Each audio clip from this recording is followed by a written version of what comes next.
Honestly, being a Splatoon fan is nothing more than a blessing, as the come up to Splatoon 3, we just get news after news after news after news. It's just, we're always eating, man, it's crazy. And me recording this now, just today, about 2 hours ago, there was a post on Splatoon JP's Twitter account once again, and it seems that there is now a new map. Now, we've already seen this one before. This one's called Undertow Spillway, and it's one of the new maps coming into Splatoon 3 that we have not played before. But what if I told you that there's another one that they just posted? And it would be this map. This map is known as Minced Meat Metal Works.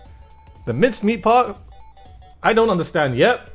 The name of it is kind of odd, but the look of it, it looks pretty okay. So I'm gonna read the post from Nintendo UK's account.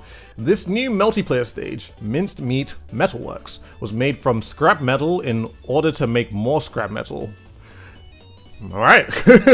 There used to be a sea here, but it evaporated, leaving behind a wasteland. And not much of a description here compared to, I guess, ones that we have seen before. I figured let's have like a little deep dive of this. Let's have a little analysis of this and see what we can find within this map. And let me go ahead and full screen it here, just so we can get to see a little bit more of it. So this is just kind of going through it just in big for now. It looks like a dump. It looks like a dump. It does seem like we get a really good look of the entire stage, which is actually really nice. We actually get a good look at the spawn area, the good look of the middle area, and some out of bounds area, which is this part right here. You know, when I first looked at this, I was hoping that the debris that they dropped here is something that just drops on the Inklings or something like that. I think it'll just be kind of funny, just like things from the map that you should be, I guess, like aware of, just so you don't get crushed by debris, you know, that type of stuff. So, but yeah, this is basically Minced Meat Metalworks. It's an odd name. Just kind of having a look at this part of the map, just because this, I mean, from this we pretty much just get to see the entirety of it. We can already decipher that from this part to this part has to be the middle of the map, because they're literally just like parallel to each other and like right in the dead center at the same time. So yeah, that's the middle of the map. It also seems again that this may possibly just be a 2-zone map again. And you know, come to think of it, just looking at a lot of the maps that we already have in Splatoon 3 already, it seems like a lot of the maps already are looking like 2 zones mapped, which personally I'm perfectly okay with. I think it's great that there are more maps that are 2-zone, but because the thing what I feel 2-zone maps do really well is that there's always a way to contest and always come back. Like when you compare it to like a map like Arowana Mall or Port Mackerel, like those kinds of maps where there's only one zone and it's very far away, it's just like, dang man, if we don't succeed in the first push, we pretty much cannot do anything. There's nothing you can really do. But at least with 2 zones maps, the zone is usually close enough to you to be able to get back into the game, contest, and then work on to get into the other side. And to be honest, in those kinds of concepts, it means that you have to actually control more of the overall map instead of just like a certain point in the middle. So, you know, I'm all for it if Splatoon 3 has a lot more 2 zones maps and all that type of stuff. But yeah, little tangent there. We're talking about the new map, right? From the looks of it, as we're going through, it does kind of seem like that there is a little bit of elevation. The elevation is mainly at your side of the spawn, and then it just basically continues to go down. Which, I kind of like that. I do kind of like that. It means that when it comes to actually, like, getting control of the other side of the map, you kind of have to work for it just a little bit more, because basically if you go closer and closer towards the enemy spawn, you're gonna have to be facing people on high ground, and you know, that's not gonna be the easiest thing to do all the time. The people on high ground should have, majority of the time, have the advantage, unless you outsmart them and like outmove them and have a better shot than them when you're facing them face to face. But at the same time, those people on high ground should have more overall range than you, just because they'll be able to shoot their weapon just a little further than you. So I am seeing a lot of that on this map. If we actually go forward just a little bit more, we get a good look at the spawn area. It seems like there's a lot of grates coming out, or coming out of the spawn area too. I'd assume that the jump or the coffee machine jumps are right there. Funny that we do actually see a ship in the background. Is that Manta Maria? Is it just is Manta Maria now deconfirmed to come into the game? Because we do have a ship Actually, I'm pretty sure we had a better look at this ship. Right, here we go. This is the shot that I wanted to see. So you see this ship in the background? Is this Manta Maria? Are we like completely deconfirming that Manta Maria is in this game? Because as far as I'm aware, Manta Maria is on a ship. I mean, obviously, this literally could be any kind of boat. It doesn't have to be the Manta Maria boat. But, you know, it'd be kind of the funny thing, just like, oh, yeah. Like, Manta Maria is now, like, completely destroyed and wrecked because of this stage and the view of this too, so. But yeah, I thought that was just a little fun thing. Let's actually move back a little bit. Back to the spawn area. It is basically a construction. Well, I wouldn't say it's a construction site. It's more of just a wasteland. I feel like this is kind of a place that's being renovated since they do have the claw and these kinds of machines. So they're probably like renovating it to make it something more lavish for whatever that is. So. But yeah, good look at the spawn area. This is basically the middle. This is exactly why I don't think it's going to be a 2-zone map, because you got this grating here, which is basically the literal middle of the map. I can only believe that there's probably going to be a zone here and then a zone on the other side, of course, on the opposite side. So yeah, I mean, that definitely just doesn't, that makes sense to me if they were to do splat zones on this map. Tower control, Rainmaker, I mean, it's kind of obvious where the tower would be. It would literally be, I mean, obviously this line isn't in the way, but the tower would literally be right there, and probably will make a path going, you know, imagine. It'd probably do that, something like that. If Rainmaker's in the game, who knows if it is? Probably the same thing, but you have like loads of different parts to actually go up into their side, so.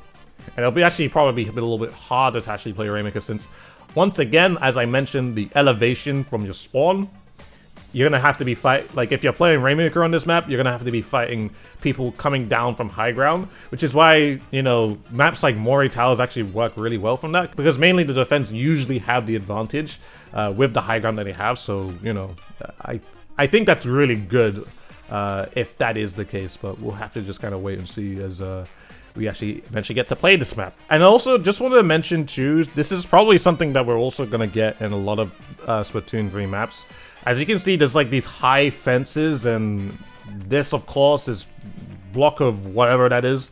Yeah, I'm noticing there's this pattern that this is probably just gonna be a thing in Splatoon 3. Obviously, because of Zipcaster, you're gonna have to use your special somehow, because, like, if we look at maps that are in the current day of Splatoon 2, how, like, the size of it are not as, like, risen up, or it's not like you're in, like, a box or anything like that, much like this. This is mainly because Zipcast is a thing in this game, so we're definitely going to see a lot of maps where it's just like, you know, there's just going to be so many, like, obstacles and materials that you have to, you know, latch onto to be able to use your Zipcaster and stuff like that. That's probably why Museum di El Fontino is actually coming back into the game, because that map has the fans and has the walls as well. It's like pretty much already Splatoon 3 ready, and it's honestly one of the perfect maps to actually come back in, so yeah, it makes a lot of sense that that's the thing. Other than that, I mean, apart from like the gratings and the ramps and the elevation, this isn't actually the biggest map that I've ever seen. This is actually, the map is actually fairly small, because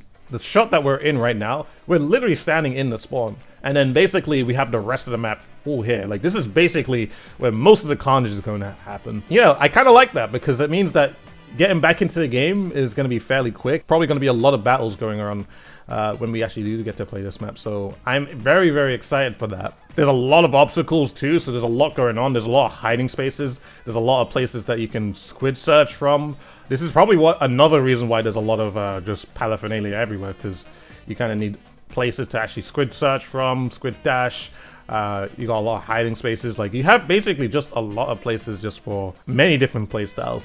Maybe longer range weapons might struggle a little bit, since again the map is not that big, but I'm sure a lot of different players will probably find a way to really take advantage of that. Like, they'd probably be playing like places like around here on the gratings, just chilling basically up here and not really moving too much around from this area. They probably wouldn't overextend into their side of the map. So yeah, it's a really cool map. I do like it. It's very small. It's, you know, it's probably close range. It's probably gonna dominate a whole lot on this map. Yeah, I think it looks really, really good. And that's basically Mincemeat Metalworks. Honestly, great map. I think it's gonna be really fun to play when we get on it. It's not that huge. If we were to compare it to like a map like this, Undertow Spillway, which is one of the also the new maps. This map is a little bit longer compared to Mincemeat, but you know, it still looks really cool as well at the same time. So yeah, man, the maps that are coming into this game are looking really, really good, and I cannot wait for this. I cannot wait until it eventually comes out.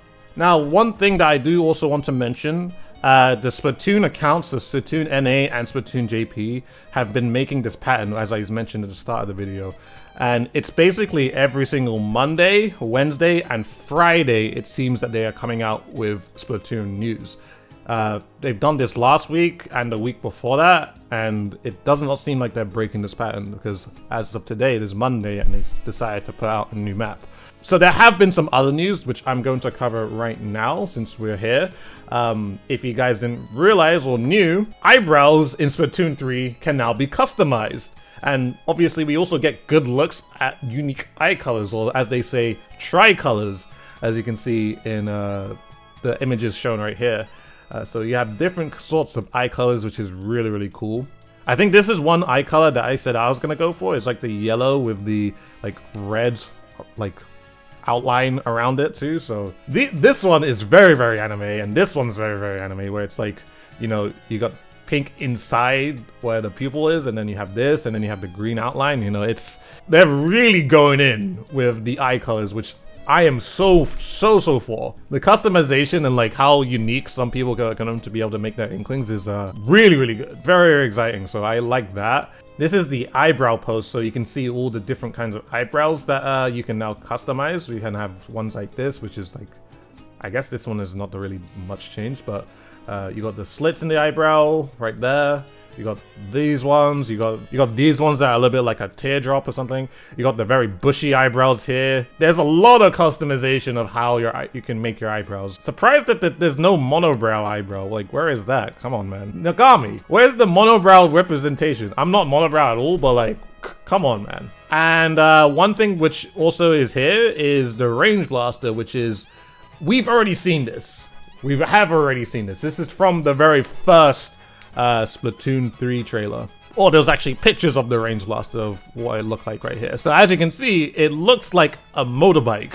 Not gonna lie. it's a very, very motorbike-y kind of look, which honestly is really cool. I actually I love the look of how this thing is. You know, I think what's also helpful is that it looks so much more different compared to the regular blaster, so that is hype. I really do like the look of how this is going. So, and they also put the Lunar Blaster as well, so we can get a little bit of a good look at that. It has a little bit of like a transparency look inside, so you can basically see inside it. So, not really much has changed besides that. You know, you can see basically the insides of the Lunar Blaster, but yeah, that's basically it. Honestly, there isn't really much to say about it other than that is the Lunar Blaster, and it looks pretty cool. Some confirmed new hairstyles as well. We get, you know, a little bit of a better look of it. I love this one. If I actually used Octoling Girl, I'll definitely use this one. The one with the 12s. You know, that one's sick. But yeah. Did I skip some? Yeah, I skipped a couple of them, so yeah, we got a good look at that. If you know your boy doesn't have that much hair, as you can see, I don't grow too much hair. You can see some hair there. So me looking at this is just like, oh, it's a whatever. It doesn't really represent myself, even though I'm just gonna use default Inkling anyway, so it doesn't really matter. So basically, guys, that is pretty much it. In the comment section below, what I want to know from you guys is, what do you think of the new map, Mincemeat Metalworks? I'm not going to get used to that name because it's kind of a mouthful, but let me know in the comment section below what you guys think of it. Do you think it's a cool map? Do you think it's too small? Do you think they should make it bigger? Do you think there's not enough going on in it? Do you think it needs more gimmicks? Let me know in the comment section below. Let me know your thoughts. I'll be here. I'm here to provide the news so you guys don't have to, and basically give my thoughts on it. So I'm playing this game for 7 years, or basically too damn long. But yeah, I hope you guys are hyped for Splatoon 3. As of today, it's 67 days until the game comes out. It's only 2 months. When are we going to see a test fire? When we're going to see a Splatoon 3 Direct? They are definitely going to happen. And we're already in the month of July, so it's just like, alright, if it doesn't happen this month, 100% it's happening next month. So that's something that we can look forward to, since this game's coming out on the 9th of September. So yeah, man, let me know what you guys are thinking. Do you like this new map? Are you excited for all the customization? Are you excited for the new stuff that they might reveal? Let me know in the comment section below. Make sure to subscribe to the YouTube channel if you haven't already. Follow me on Twitter and Twitch, both in the description below. Do it for both of you feeling generous, and join the public Discord to be notified whenever I do go live for a Twitch stream, as we do talk about a bunch of Splatoon 3 stuff that, you know, comes out. And yeah, make sure you subscribe to this channel, guys. I'm gonna provide so much Splatoon 3 stuff for you, so, and get my thoughts on them, and then educate you guys when Splatoon 3 comes out. So, hope you guys enjoyed this video. Leave that like, and yeah, that's all I gotta say. Thank you very much for watching, and I shall see you guys in a future video.